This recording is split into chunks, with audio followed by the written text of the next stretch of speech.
This is a presentation about how to use the program Celestia. Celestia is a great program for exploring our solar system as well as traveling to other stars and looking at their systems. And the great thing about Celestia is that you can download it from the internet and it's free. So here we are at the Earth, and you can see some really important things on the screen.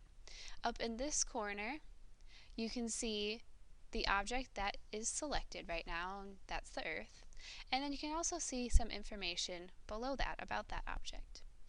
Over in the right corner, you have the date and the time. Now when Celestia starts up, it goes to the current date and time, and it plays everything in real time. So everything in space in the program right now is moving at real time. But if you want to look at the rotation of the Earth, you just press the L key to speed up time, and you can now see the rotation of the Earth, and you press the K key to slow it down again. If you want to travel to the Sun, then you press the H key. H stands for helio, and it's the hotkey for the Sun, and you can see when I press the H key, the Sun is now up in the upper left corner as the selected object. But in order to travel to the Sun, we have to press the G key for go to. So here we have the Sun, and we can use the scroll wheel on the mouse to zoom in and zoom out. Now if we want to go to planets, they also have hotkeys. Each of the planets is designated a number, and that number depends on their position away from the Sun.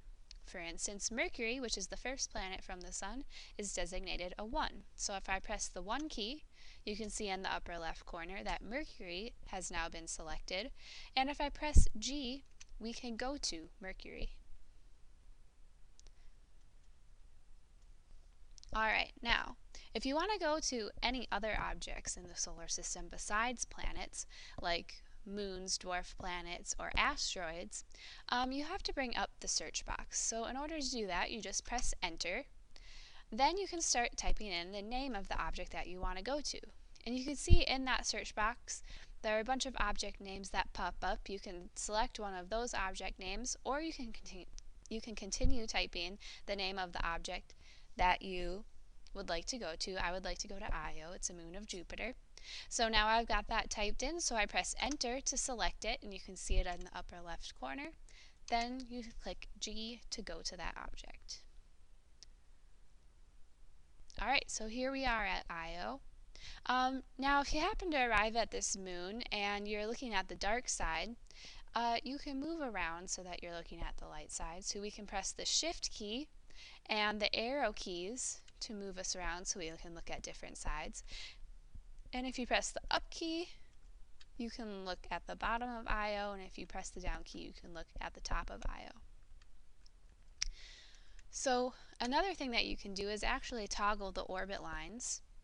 And the red orbit line is the orbit of the object that is currently selected, so Io.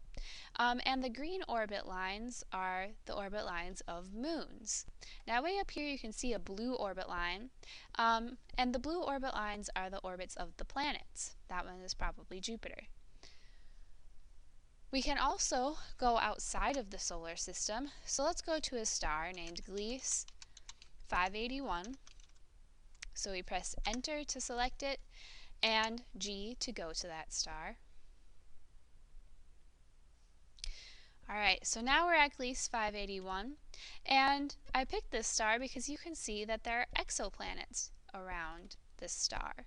So you can explore not only our solar system, but other systems. Now we don't know what these planets, look like, so they won't have accurate depictions, but the orbit lines are accurate.